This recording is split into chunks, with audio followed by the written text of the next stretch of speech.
Bonsoir tout le monde, bienvenue sur le stream du Permacodeur. On va parler de Rust, Python and TypeScript, de New Trifecta. Donc direct, bon, il y a un article où il y a du Rust, forcément ça attire mon attention, mais j'aime bien l'idée de parler justement de 3 langages en même temps, et ça va être le core, et c'est vrai que ça fait partie des réflexions que j'ai un petit peu en ce moment, notamment autour de, que ce soit le vibe coding, l'IA, enfin d'une manière générale, etc.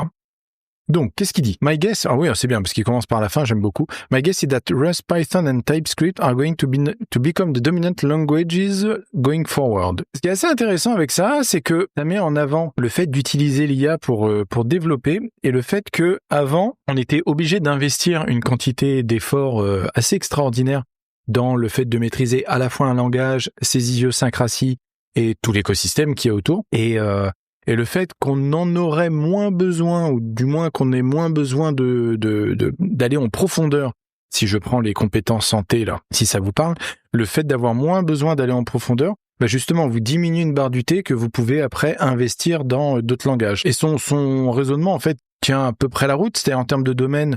Rust, on parle de système software, bon, où on parle d'efficacité. Moi, j'ai tendance à dire, en fait, tout ce qui peut se passer côté serveur et qui serait pas gérable d'une manière relativement saine d'esprit avec les deux autres. Python, l'équivalent un petit peu de ce qu'était JavaScript avant qu'on lui rajoute TypeScript. Donc, on pourrait challenger, dire que Python pourrait être switchable avec JavaScript. Le problème, c'est qu'effectivement, a priori, je le connais pas très bien, mais vu comment les data scientists, etc., et tout ce qui est LLM, tout ce qui est mathématiques utilisent fortement Python, j'ai envie de dire que oui, c'est moins leur focus d'avoir un langage de programmation que d'avoir des maths à portée de main. Et bien évidemment, TypeScript, alors bon, TypeScript, JavaScript, même si je pense qu'à un moment donné, TypeScript sera exécutable dans le navigateur, mais si on fait gré à l'auteur du fait que TypeScript n'est qu'un linter glorifié, comme je le dis souvent, de JavaScript. Oui, bien sûr, JavaScript tourne dans les navigateurs, c'est le langage du web, et voilà. Donc si on cantonne un petit peu dans ces eaux-là, et qu'on oublie le marché mobile, on y reviendra peut-être, ça paraît assez logique, quoi. Là, il parle en fait d'un concept que je vois pas forcément beaucoup développé. L'idée, en fait, c'est de basculer du prompt oriented programming, qui était un peu la base des vibe coders, etc., de la idea oriented programming. Alors, je pense c'est un champ d'application qui est en permanence, qui se renouvelle en permanence pour l'instant. Alors, idea oriented programming is programming where you are focused first and foremost on ideas behind your project. Donc, versus le fait d'être concentré sur la partie technique, donc ce qu'on appelle le code. Et donc, légitimement, et c'est marrant parce que je me posais la question en même temps que je le lisais, et puis j'ai vu cette question-là, et je me suis dit, ok, donc on a affaire quand même à quelqu'un qui sait à qui il parle, ce qui est plutôt pas mal. To me, there are different bits. Vibe coding suggests a kind of breezy indifference to the specifics, kind of waving your hand vaguely at the AI and saying, do something like this.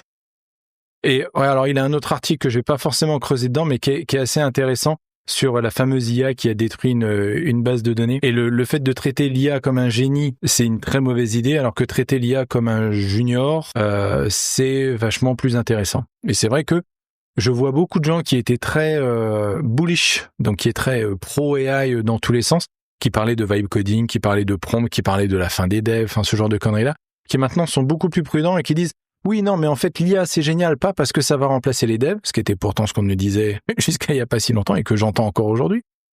Mais sur l'IA, c'est une super béquille, ou c'est un super assistant, c'est un super Jarvis pour un Iron Man. Vous voyez un petit peu l'idée, quoi. Est-ce que c'est du copium? On peut se poser la question. Je continue encore une fois dans mon histoire d'asymptote et d'exponentielle à penser qu'on est sur une asymptote, surtout quand je vois ça. Mais après, il y a des nouveaux modèles qui arrivent qui sont beaucoup plus efficaces. Donc peut-être que finalement, on va avoir la moyenne des deux. Mais bon, a priori, on se dirigerait vers cette histoire de Idea Oriented Programming. Donc le truc, c'est que il dit que Idea Oriented Programming is definitely programming. Et là, l'idée, c'est de se dire, ok, on est moins tant le fait de déléguer totalement la partie de la programmation à l'IA, c'est le fait d'utiliser l'IA comme étant, on va revenir un peu à cette définition d'outil, donc une super perceuse. Et c'est vrai que mon collègue Henri me disait qu'il faut imaginer ça comme des outils assez avancés. Ni junior ni génie, l'humanisation du truc c'est dangereux. Parfaitement, oui tu as tout à fait raison. Et je pense que, et son autre article d'ailleurs, je rentre pas là-dedans, mais je vous ai mis le lien, ouais. Il va le voir parce que pour le coup il rentre dans ces problématiques-là. Effectivement, l'anthropomorphisation de l'outil c'est un vrai sujet. Donc oui, tu as raison, pas dire junior, mais de le traiter plus effectivement comme une super perceuse. Alors là aussi pas intelligente, parce que dire que c'est intelligent, c'est se rapprocher de l'intelligence humaine parce que c'est la définition qu'on en a, quoi. On dit pas, enfin, on dit qu'un chat est intelligent, mais oui, parce qu'on anthropomorphise les chats. Oui, vous me direz, effectivement. You lay out a crisp plan and delegate the heavy lifting to the tools, and then you review their output. Donc ça, c'est la grosse différence avec le vibe coding. Making tweaks and importantly, generalizing those tweaks into persistent principle. When some part of the problem gets tricky, you are rolling up your sleeve and do some hands-on debugging and problem solving. C'est la, alors on va revenir après, enfin, on avancera après sur la notion de principal engineer, mais ça, vous voyez, quand on revient à la définition que je donnais du T, des compétences en T, où on a une barre sur laquelle on est fort, et donc dans le principe de cet article, on diminuerait la verticalité de la barre sur laquelle on est très fort pour alimenter deux autres barres, à savoir, je sais pas, si on dit qu'on est fort en Rust, bah ça serait TypeScript et Python pour ces trucs-là. Le problème, c'est que n'importe qui a fait du debugging, et j'en parlais, je crois que c'est Alexandre qui le mentionnait avec moi hier sur Twitter. Débugger, c'est chaud en fait, c'est très très bas dans la barre du T. Être capable de débugger un langage, vraiment au sens du debugging, c'est-à-dire d'aller regarder comment ça marche, le flame graph, les performances, et donc le pourquoi ça fonctionne pas, c'est chaud patate. Aujourd'hui, j'ai fait du debug pour vous donner une idée sur en l'occurrence, c'était sur du contrat Zod avec des schemas, il y avait du TypeScript dedans et je générais des données de test avec Faker. Et j'essayais de comprendre pourquoi il me renvoyait 400 alors que je voulais qu'il m'envoie 200, quoi, grosso modo. Et effectivement, ça passait pas le contrat et il fallait descendre dans les couches. Et ça, si on a une connaissance un peu surfacielle des choses, c'est chaud. Je trouve que c'est chaud. Mais bon, c'est l'idée, en tout cas, le concept de l'idea-oriented programming, c'est ça. Donc, if you've been in the industry in a while, this description will be familiar. It's essentially the role of a principal engineer. It's also a solution what I think an open source mentor ought to do. Ah, ça fait peut-être référence à autre chose. Mais oui, principal engineer, c'est oui, effectivement, on voit de plus en plus ça. Ça, c'est un rôle. Alors, je le vois pas trop encore outre-Atlantique, c'est-à-dire chez nous. Mais ça commence à venir, on parle de staff engineer, etc. C'est des rôles qui commencent à émerger de gens qui font de la tech à un niveau au-dessus, pas simplement en tant que tech lead, mais qui vont vraiment rayonner au sein d'une entreprise ou d'une organisation. Et effectivement, c'est vrai que si on prend un peu de recul, là je vais être plus généreux, oui, c'est vrai que quand on est principal engineer, on a toujours un petit peu la casquette d'architecte technique, ce genre de choses. On va peut-être déléguer des choses à des gens un peu plus juniors, mais on nous appelle pour le gros du boulot, quoi. Idea-oriented programming changes the priority for language choice. In the past, when I built software project, I will default to Rust. Et ça va être intéressant. C'est aussi l'une des raisons pour laquelle j'avais sélectionné cet article, parce que c'est quelqu'un qui, carrément, parce que c'est pas spécialement évident pour tout le monde, hein, notamment ici, notamment chez Bibi. Oui, bon, peut-être que maintenant, je ferai plus par défaut du Rust, mais je me pose vraiment la question. Mais là, a priori, lui, c'était ça. C'était le cas. It's not that Rust is the best choice for everything. Si on est entre nous, c'est probablement le cas. Et comme le disait Blast, it's the Daneo Rust best. Ça, c'est important. Donc, dans son T, Rust, c'est la plus grande barre. And so I move the fastest when I use it. I will learn a different language if it offers a compelling advantage. And of course, if I just wanted to... Oui, bon, ok. But when I'm building things with an AI assistant, I found that I think differently. I'm thinking more about what libraries are available. Donc, on va noter le point de l'écosystème. What my fundamental performance needs are. Ok. Ça, forcément, il y a des exigences non fonctionnelles là-dessus. What platform I expected to integrate with. I want things to be as straightforward and high level. Donc, je pense que c'est ça le truc important. As I can get them, that will be the AI, the best chance of success and minimize my need to dig in. Ouais, la justification, c'est avec ça que je suis le plus efficace. On voit ça partout, même avec des stacks pas ouf. Oui, voilà. Et des gens qui sont habitués à des stacks et des fois des stacks qui sont pas forcément récentes. Et qui ont donc des mécanismes et des manières de voir. Par exemple, quelqu'un qui ne faisait que du Joy, je pense que de passer à Zod, pour prendre cet exemple-là, parce que je parlais de Zod, ça doit faire bobo la tête. Ou à JV ou autre chose, hein, bien évidemment. Donc oui, on a tendance à s'encrouter. Et là, effectivement, ce qui est intéressant avec cette approche-là, c'est le fait de se dire, ouais, mais en fait, donc lui, en l'occurrence, c'est Rust, son point focal, de dire, ouais, mais en fait, non. Je vais faire en sorte d'arriver dans l'écosystème qui permet de donner à l'IA la meilleure chance d'arriver à produire ce que je veux, et minimiser le fait que je doive m'y impliquer. Et effectivement, si on se met dans et c'est vrai que moi, pas du tout, en fait, parce que je fais pas forcément du vibe coding ou des choses qui ressembleraient de ce truc-là, j'ai pas encore poussé le curseur là-dessus. Il faudrait que je prenne un abonnement à Claude pour vérifier ça. Mais oui, je vois bien ce qu'il veut dire derrière. C'est-à-dire que le truc, c'est que si tu te dis, j'utilise Claude Code ou autre, un truc assez avancé, bah tu veux rentabiliser. En fait, je pense qu'il y a une idée je dépense du temps à faire des prompts, je dépense de l'argent avec l'outil, bah je voudrais que l'outil y arrive le plus possible. Moi, quand j'utilise ma perceuse, Voilà, si j'ai besoin d'une perceuse pour faire un trou, je vais prendre la vraie perceuse qui se branche sur la prise électrique. Je vais pas faire souffrir ma visseuse, par exemple. Effectivement, une réflexion là-dessus. Et ça, c'est une réflexion purement d'architecte, principal engineer. Vous mettez ça, de personnes qui en a quelque chose à foutre. Voilà. Donc oui, peut-être qu'à un moment donné, ça va être du Python parce qu'on veut du machine learning ou des maths. Ça va être TypeScript parce qu'on est en train de faire une web app toute basique. Alors qu'on peut faire une web app en Rust. Mais c'est vrai que si on veut donner le maximum de chance à une IA d'y arriver, ah oui, JavaScript, TypeScript avec n'importe quel framework, ça ira plus vite et mieux. And Rust or the white. While Rust as the default, when I like it, ah oui, ça aussi c'est important. Et ça c'est vrai qu'on l'a vu.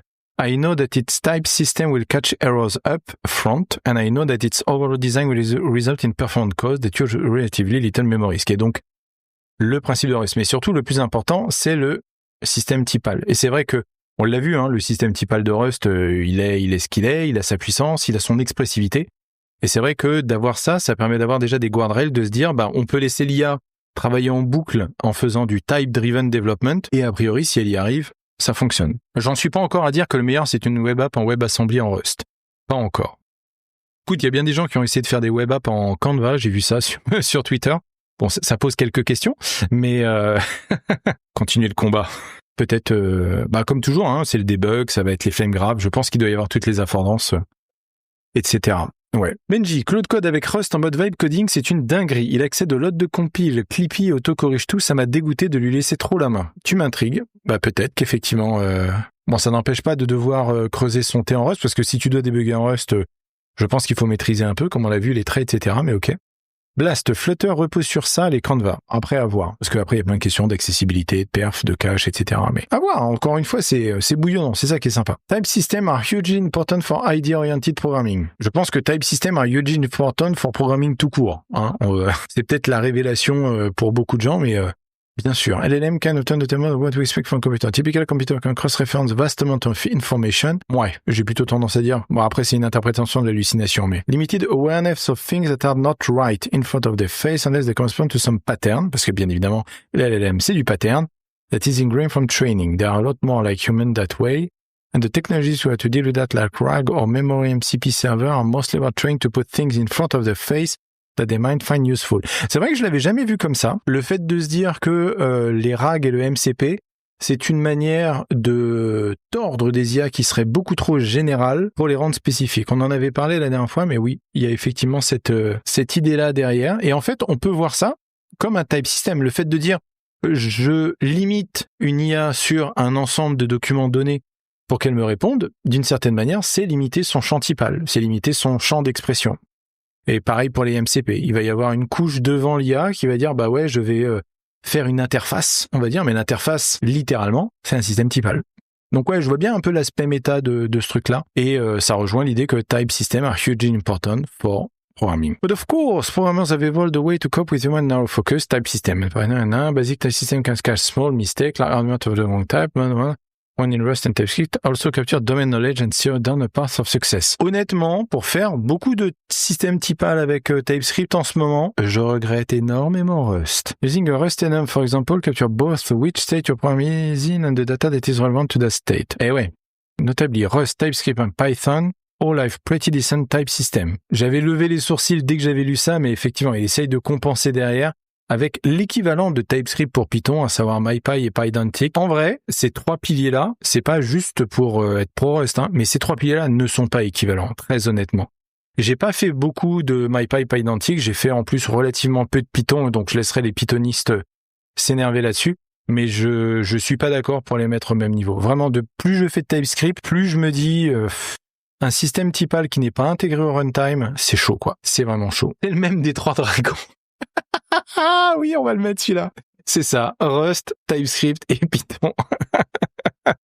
Les pythonistes, vous m'en voudrez pas, vous avez des super librairies, un excellent écosystème. Mais oui, non, faut pas déconner quoi. Et même TypeScript, plus j'en fais, plus c'est compliqué. Enfin, il y a qu'à voir les od.infer, le fait que les enums, machin, etc. Mais bon, ça c'est important. Et ça, c'est vrai que je suis assez d'accord. Ecosystem and package manager are also usually important to idea-oriented programming. Of course, having a powerful library to build on has always been an accelerator.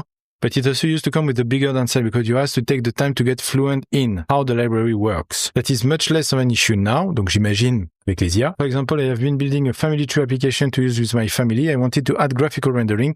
I told her the high-level ideas, but I was able to lean on Claude to manage the use of the D3 library. It turned out beautifully. Oui, alors ça, pour le coup, aucun problème là-dessus, avec un gros astérix. Mais on va commencer par le pour.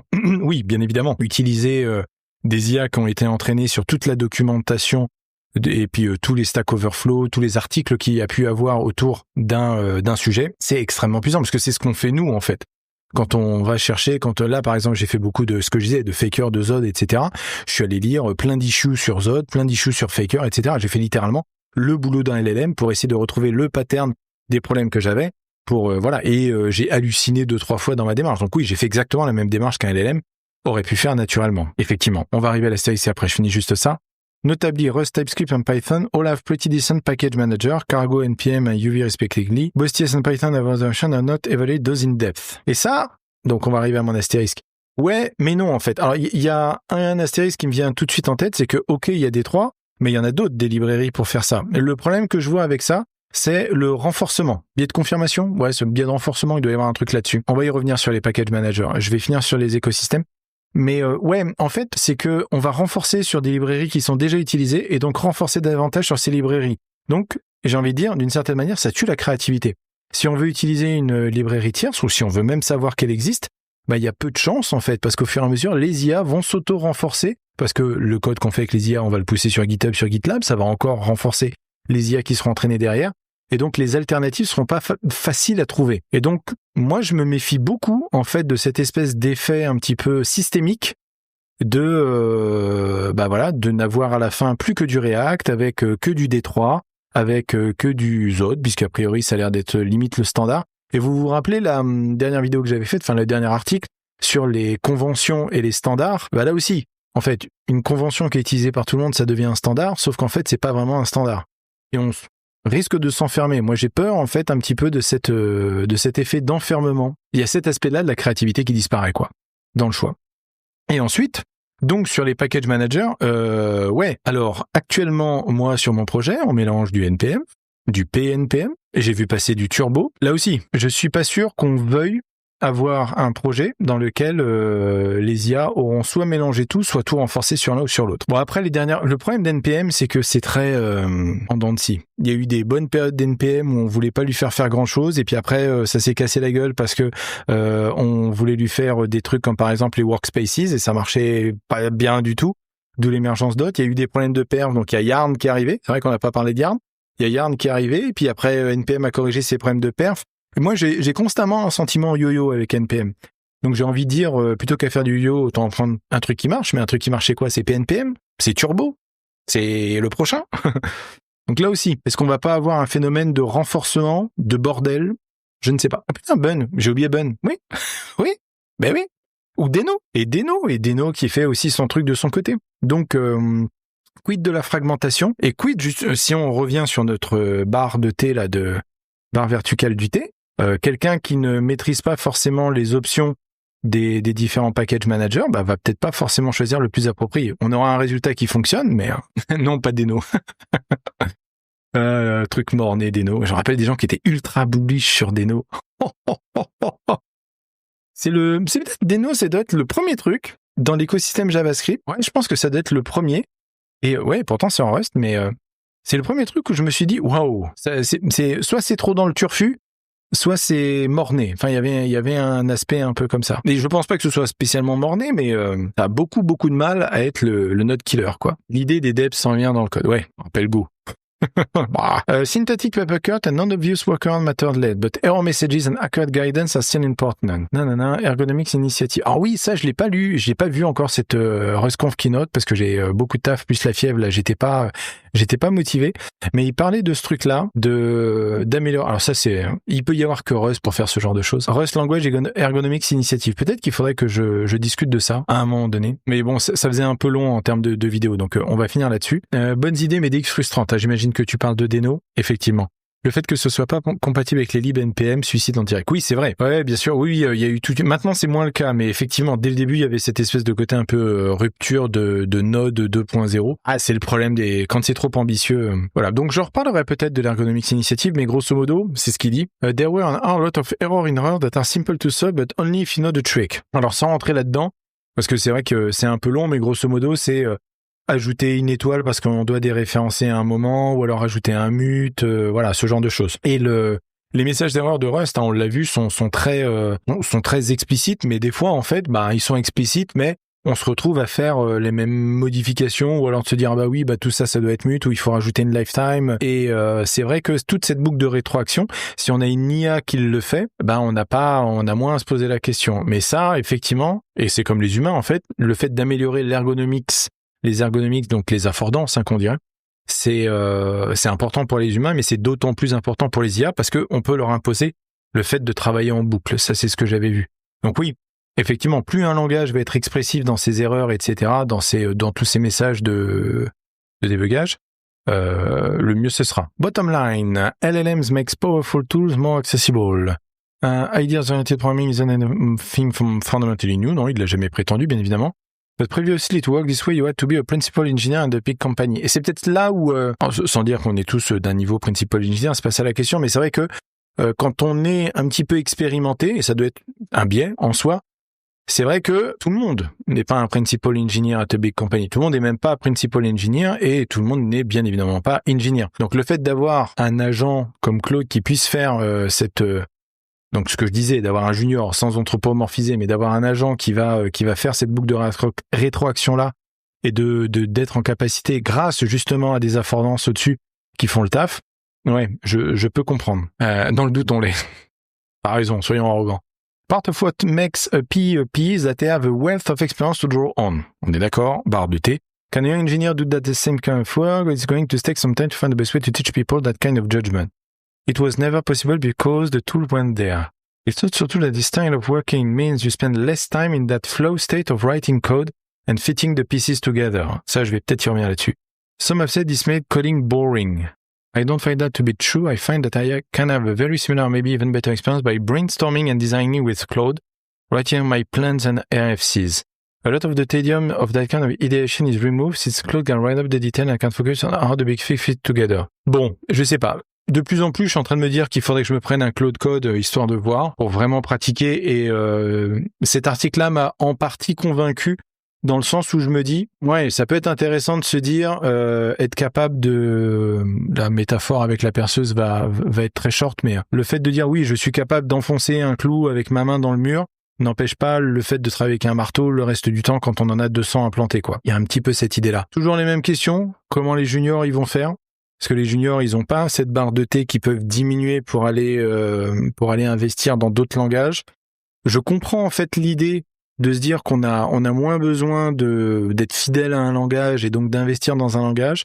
Maintenant, je trouve que ça porte en soi les germes parce qu'il parle quand même beaucoup de Rust en bien. Soit on dit que Rust va être suffisamment puissant à un moment donné, avoir un écosystème suffisamment puissant pour coloniser l'écosystème de Python. Mais bon, il n'y a pas les affordances en termes de simplicité. Donc ok, on peut dire qu'il y a une espèce de douve, un moat autour de Python de ce point de vue-là.